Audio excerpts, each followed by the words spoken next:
Só lembrando vocês que essa aula está sendo gravada, tá bom? Para depois ser postada no canal do YouTube. Todas as nossas aulas são postadas no canal do YouTube. Vocês podem estar acessando lá para pegar as correções, para rever alguma aula, caso alguma dúvida não tenha ficado totalmente esclarecida, tá bom? Então o canal está lá à disposição de vocês. Na última aula, a gente estava falando sobre o renascimento científico, né? Falamos sobre o racionalismo, falamos sobre o antropocentrismo, sobre a divisão de classes na Idade Média, né? Sobre a dificuldade do acesso aos livros, ao conhecimento, porque todo o conhecimento era monopolizado, era guardado pela Igreja Católica, né?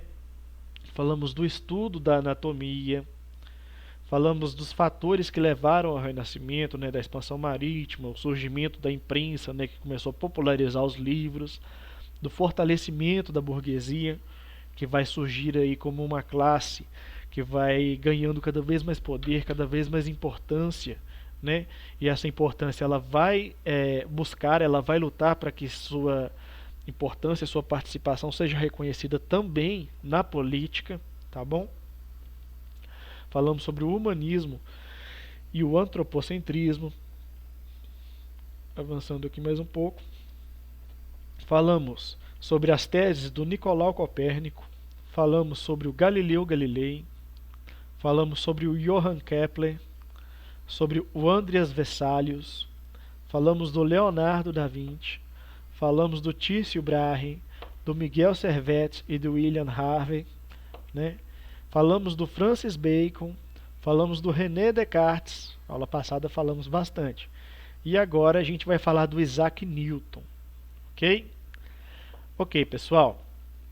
Esse aqui é o tema da semana 4 do PET complementar, né? Só lembrando vocês que nessa aula a gente vai estar fazendo a correção da semana 4 do PET complementar e vai estar iniciando os conteúdos aqui da semana 1 do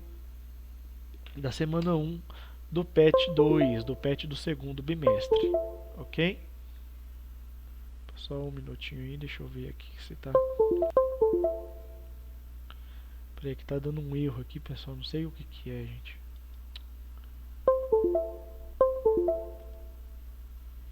Não faço ideia. Ok, pessoal? Vocês estão me ouvindo? Sim. Tem alguma coisa... Sim. Tem alguma coisa dando problema de conexão aqui no meu computador, gente. Tá saindo um barulho constante.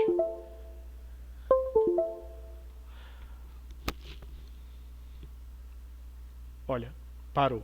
Beleza. Então, continuando aqui, galera, sobre o Isaac Newton. O Isaac Newton, ele era filósofo, matemático, astrônomo, alquimista e teólogo inglês, né? Na última aula eu estava falando para vocês que no Renascimento existia essa prática, né? Essa variedade de atividades, de especializações que cada um dos ditos humanistas, né, que os cientistas, que os artistas, eles sempre buscavam se especializar em mais de uma área, né? Então, no caso do Isaac Newton, mais uma vez essa, como é que eu posso dizer, essa variedade de atuação, ela se manifesta também, ok? O Isaac Newton, ele é conhecido como o pai da física e da mecânica moderna, né? Isso se deve principalmente aos seus estudos, né, que vão dar origem ao que a gente chama de 3 leis de Newton, que a gente vai falar mais um pouco aí no decorrer da explicação. Então, ele vai desenvolver conhecimentos profundos na área da matemática, da física e da filosofia natural. Filosofia natural, pessoal, é como era chamado, né, o estudo dos eventos, né, das manifestações da natureza, né, interpretação dos elementos, como é que eu posso dizer? do que acontece na natureza, né, dos eventos climáticos, das tempestades, da composição dos elementos e tudo, assim como os elementos se comportam dentro da natureza, né? Ele criou as primeiras teorias oficiais sobre a gravidade, a propagação e o movimento da luz e seus espectros de cores, né? Sobre o estudo da gravidade, ele foi um dos primeiros, né, a desenvolver um estudo, uma teoria sobre o que é a gravidade, como que funciona a gravidade, né? Um dia ele estava debaixo de uma macieira, não se sabe se essa história é real, né, mas existe essa história sobre o Isaac Newton, que um dia ele estava, né, filosofando, pensando embaixo de uma macieira, então uma maçã caiu em cima da cabeça dele. E quando essa maçã caiu na cabeça dele, ele pensou: nossa, o que que puxou essa maçã para cair em cima da minha cabeça? Qual que é a força que atua, que, que, que atua na Terra, que leva tudo aquilo que está no ar a cair, que puxa tudo aquilo que sobe para o chão, tudo aquilo que vai para cima é puxado para baixo, né? Como que funciona essa força? O que acontece? Então ele começou a refletir sobre isso e desenvolveu, né, uma das primeiras teorias sobre a gravidade. Outra teoria que ele fez também é sobre a luz e os espectros de cores, né? Disse que um dia o Isaac Newton estava em uma sala fechada, né? E nessa sala fechada tinha um buraco onde só saía uma fresta de luz, né? Um raio de luz.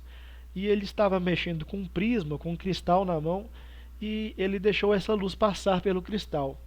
E quando essa luz passou pelo cristal, ele reparou uma coisa incrível, que era o quê? A luz do sol, quando ela batia no cristal, no prisma, ela se dividia em várias cores, formando as cores do arco-íris, né? Então ele percebeu o seguinte, que a luz branca do sol, ela é um espectro, uma mistura, né? Uma mescla de todas as cores que compõem o arco-íris, que compõem as cores, inclusive, que a gente vê, né? Dizem que ao todo a nossa visão é capaz de identificar 12 cores, né? E algumas cores diferentes, elas são misturas, são variações, são mesclas, né? São alterações assim desses 12 espectros de cores que a gente consegue enxergar, tá bom? Então tudo isso ele desenvolveu através da prática, através do estudo, através da observação, através daquilo que a gente chama de método científico, ok? Então Isaac Newton é mais um aí, né?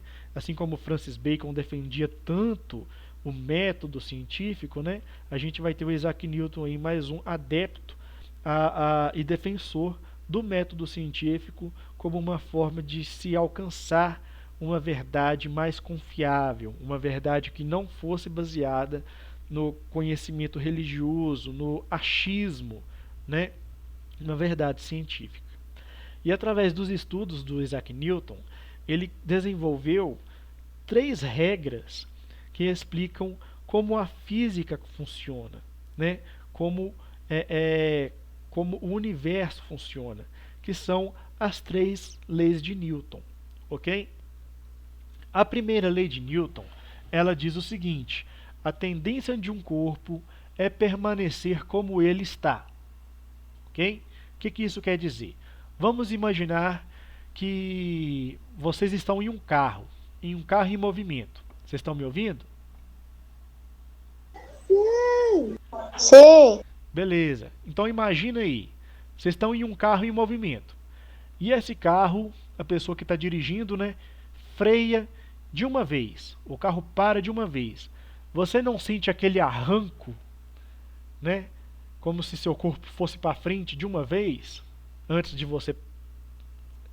Não sente, né, aquele impacto do carro parando? Isso não acontece?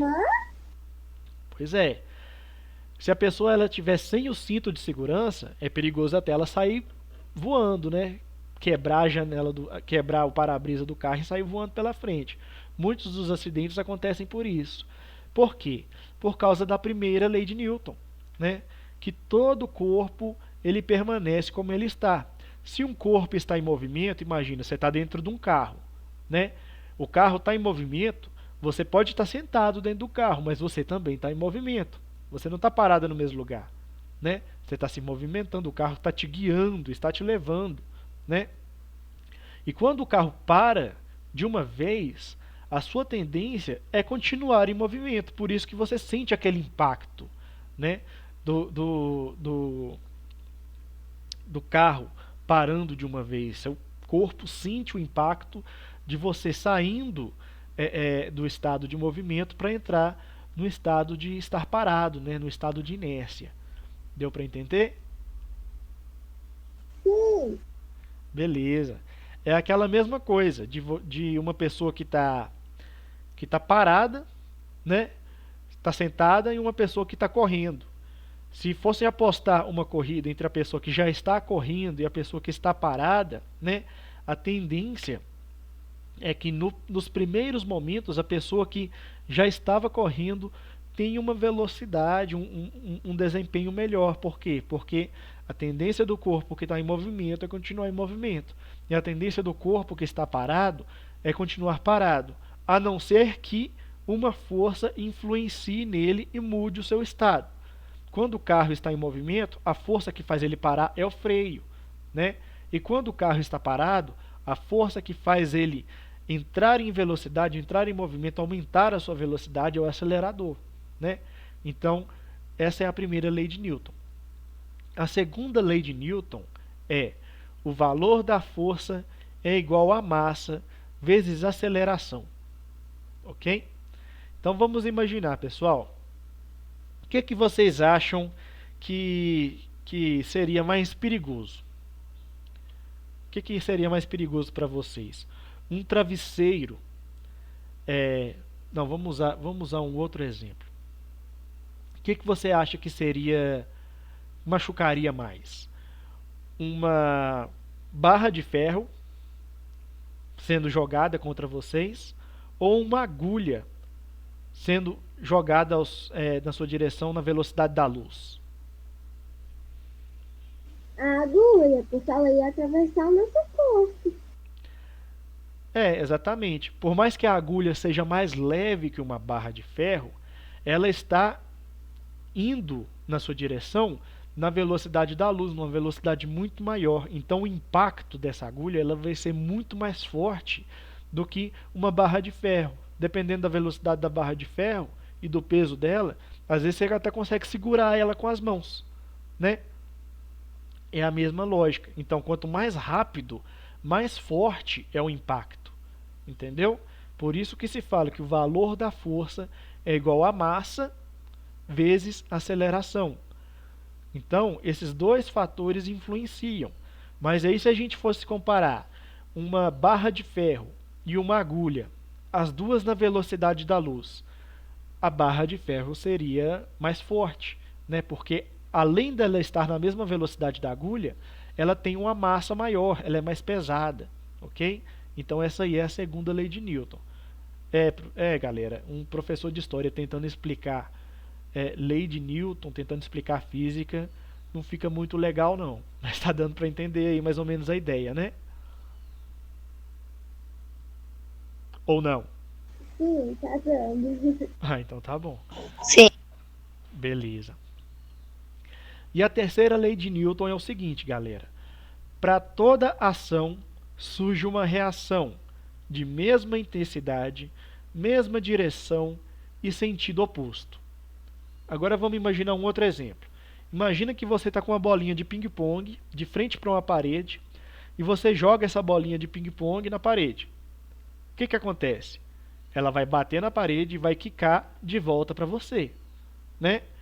A ação é você jogar a bolinha na parede. A reação é ela bater na parede e a força do impacto dela na parede levar ela de volta a você. Ou seja, para toda ação surge uma reação de mesma intensidade, mesmo sentido e na direção oposta. Imagina, se eu estou jogando na parede a bolinha, ela volta na minha direção, né?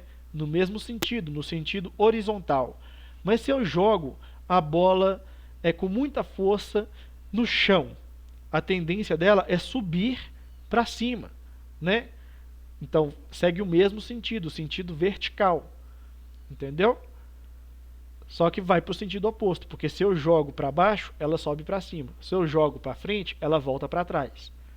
E quanto mais força eu coloco, mais força ela volta. Se eu jogo devagarzinho, ela volta devagarzinho. Se eu jogo forte, ela volta forte. Entendeu? Surge uma reação da mesma intensidade, na mesma direção, só que no sentido oposto. Deu para entender a ideia? Aham. Sim. Então tá bom. Então, pessoal, Isaac Newton ele tem uma importância fundamental, tá bom?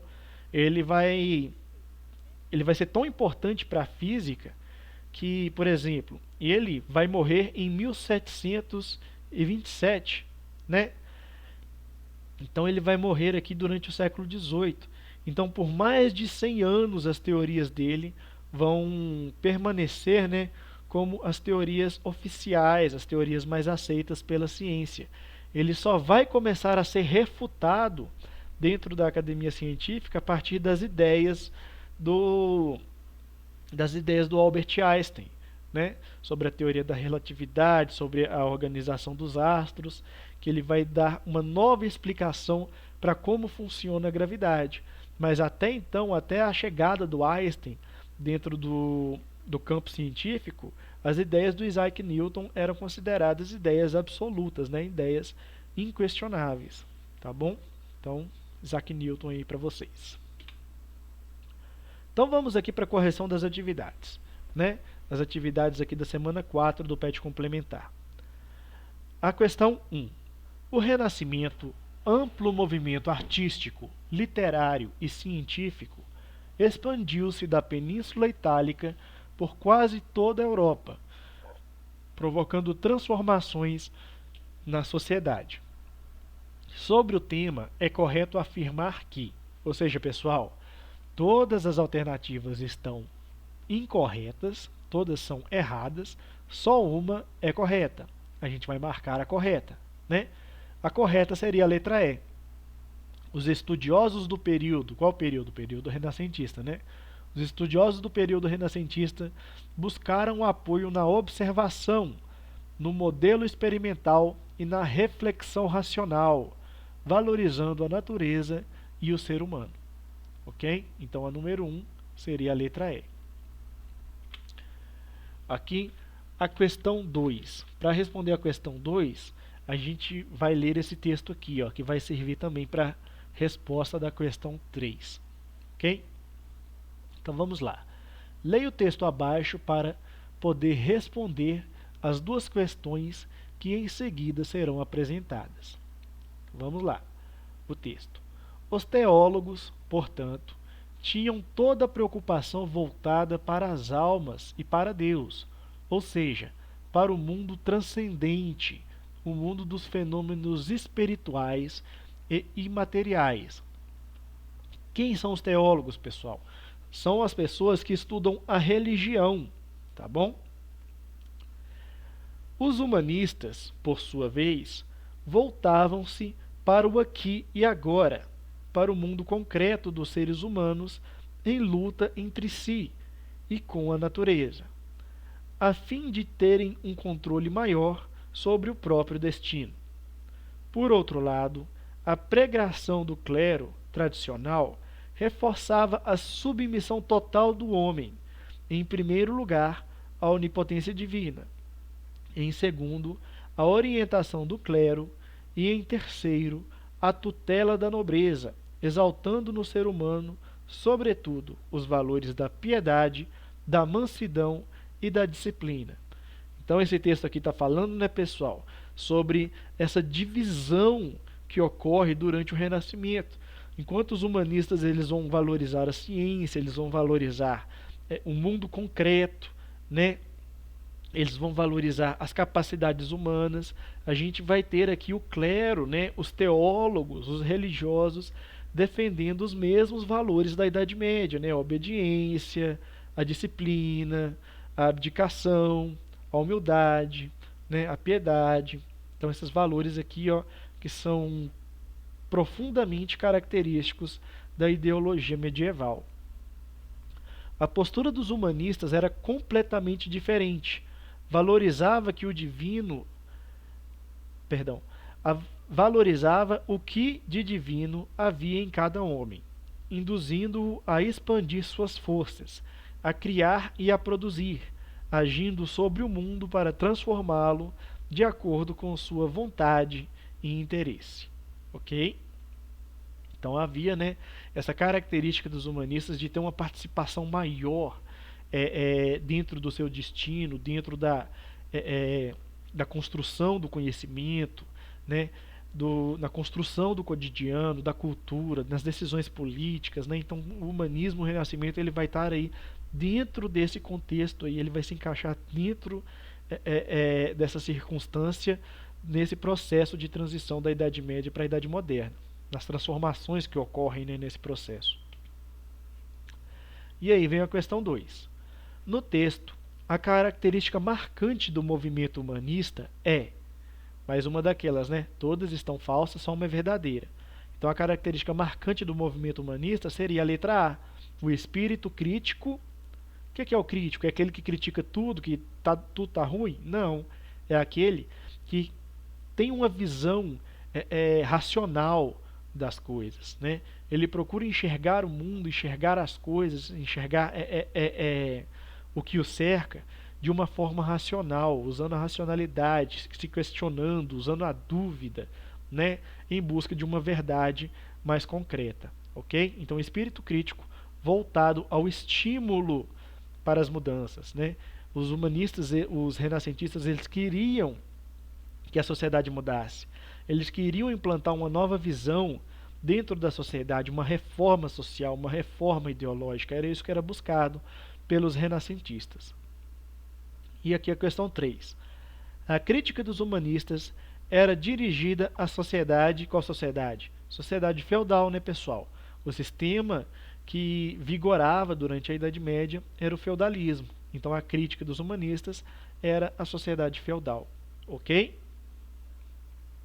Então, a questão 1 seria a letra E, a questão 2 a letra A e a questão 3 a letra B. Ok? Disso aqui, vocês têm alguma dúvida?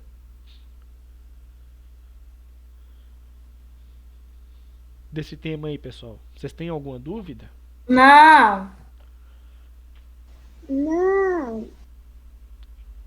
Tá bom. Não. Então vamos lá, vamos continuar aqui agora. Vamos passar aqui para semana 1 do segundo PET. Ok? Vou fazer a apresentação aqui para a gente.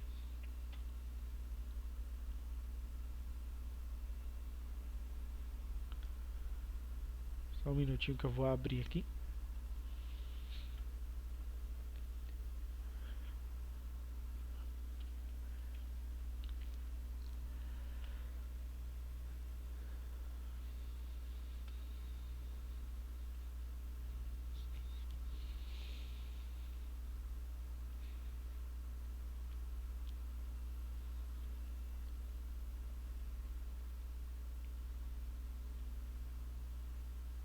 Vocês estão conseguindo ver o slide aí, pessoal? Sim. Sim. Então vamos lá. Então, galera, nessa primeira semana aqui, ó, do PET 2, né, que é o PET do segundo bimestre. Espera aí só um minutinho.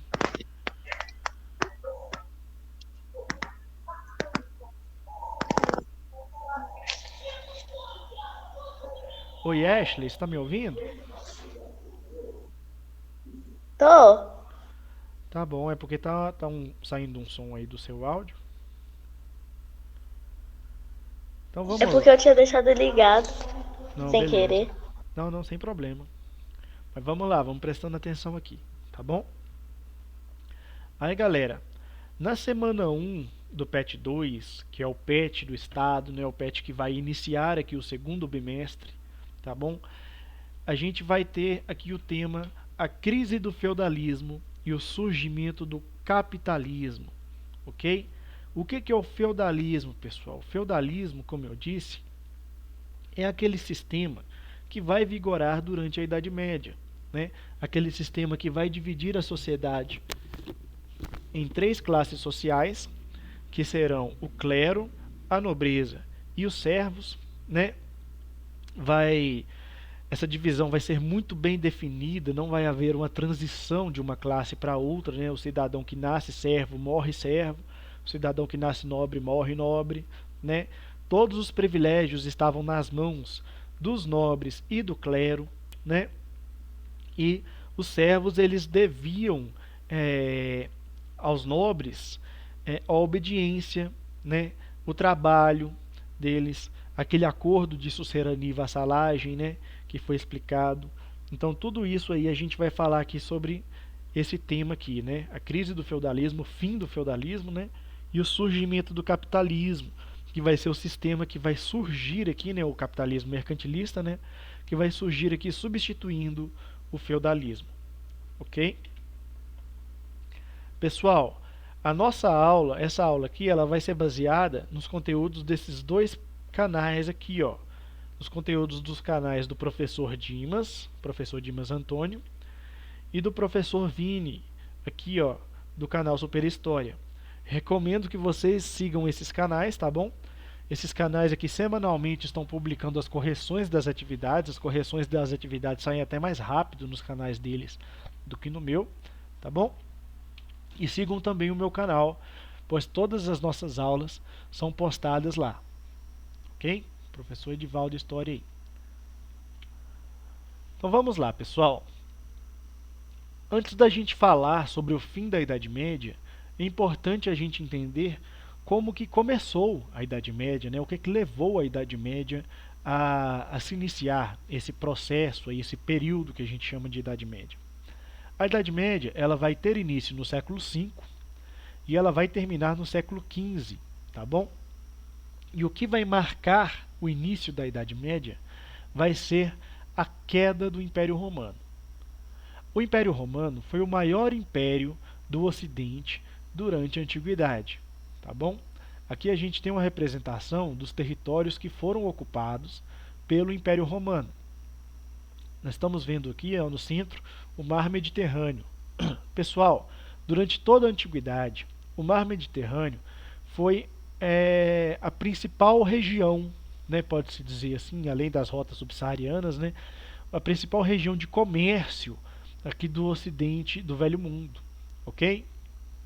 Então, o comércio, o mercado, as rotas marítimas, né, que traziam produtos das Índias, que traziam produtos do Oriente, do Norte da África, né, eram sempre vendidos aqui, ó, nessas regiões aqui, ó. Então, o comércio, o mercado no Mar Mediterrâneo era muito ativo, ok?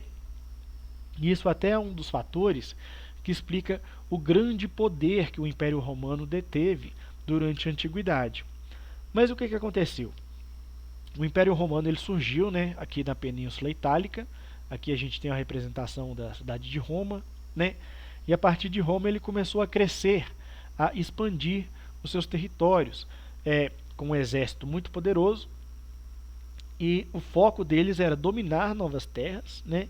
E escravizar os povos que fossem dominados. E isso foi acontecendo, né? Foi se estendendo até que todo o território do Mar Mediterrâneo, todas as margens do Mar Mediterrâneo, né? Toda a região aqui oeste da Europa fosse dominada, né? Inclusive a região aqui da Inglaterra, né? Fosse dominada do que veio a ser a Inglaterra futuramente, né? Fosse dominada aqui pelo Império Romano, ok? Só que essa extensão territorial ela cresceu demais e começou a dificultar o controle dos romanos sobre as terras que eles dominaram, né? Então, no ano de 395 ocorreu a quebra do Império Romano, a divisão do Império Romano em 2 regiões.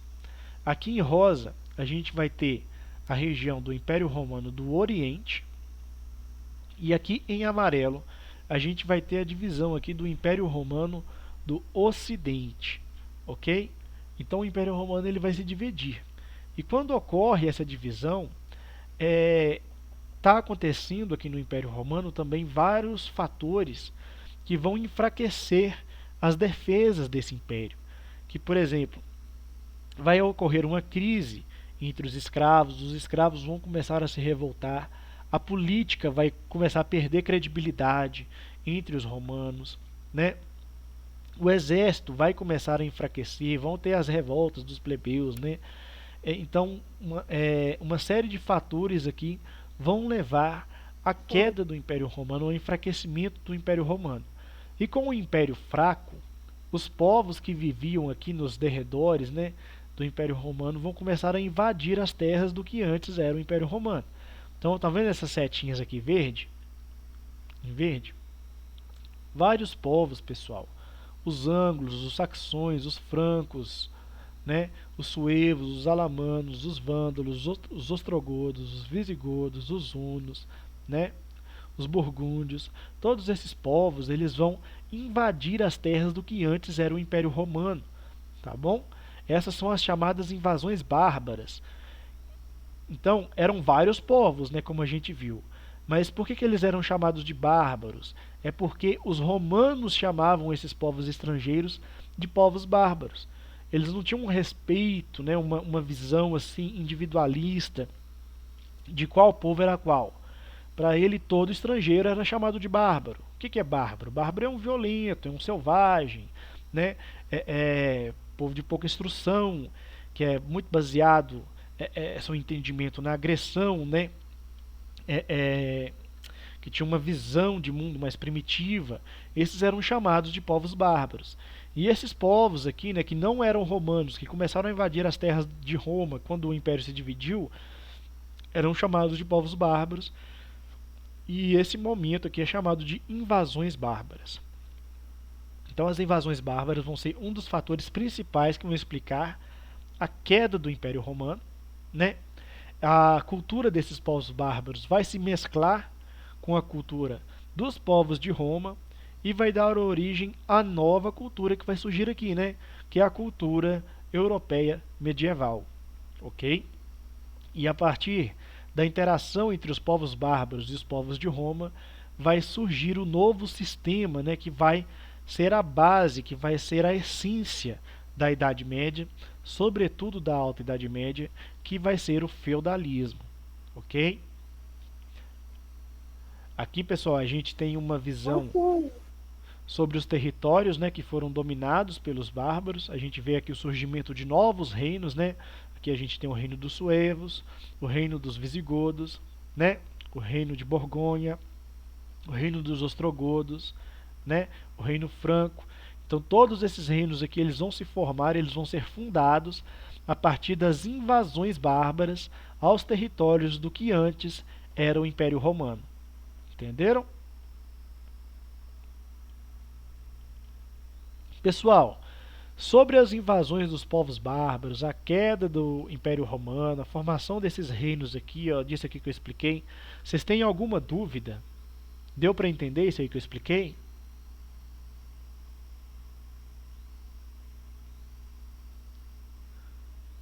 Oi, galera, vocês estão aí? Deu pra entender. Sim. Beleza, pessoal. É porque eu estou perguntando porque nossa aula vai acabar agora e na próxima aula a gente continua aqui, tá bom? Deixa eu só conferir a chamada aqui para vocês antes de vocês saírem. Eu dei presença hoje aqui para o Davi, para a Ashley, para Yasmin, para a Daiane, para a Gabriele e para o Rafael. Teve alguém que eu esqueci de dar presença? Eu. A Ashley. Ashley. Ok. Ashley Borges de Deus, presente. Mais alguém? Então beleza, pessoal. Muito obrigado por estarem comigo hoje. Amanhã a gente vai ter outra aula, tá bom? Às 1h50 vai começar aqui nossa aula. E eu conto com a presença de vocês, tá bom? Muito obrigado e até a próxima. Valeu. Tchau. Tchau, tchau. Tchau. Tchau, Gabriele. Tchau, Rafael. Tchau, Ashley. Obrigado.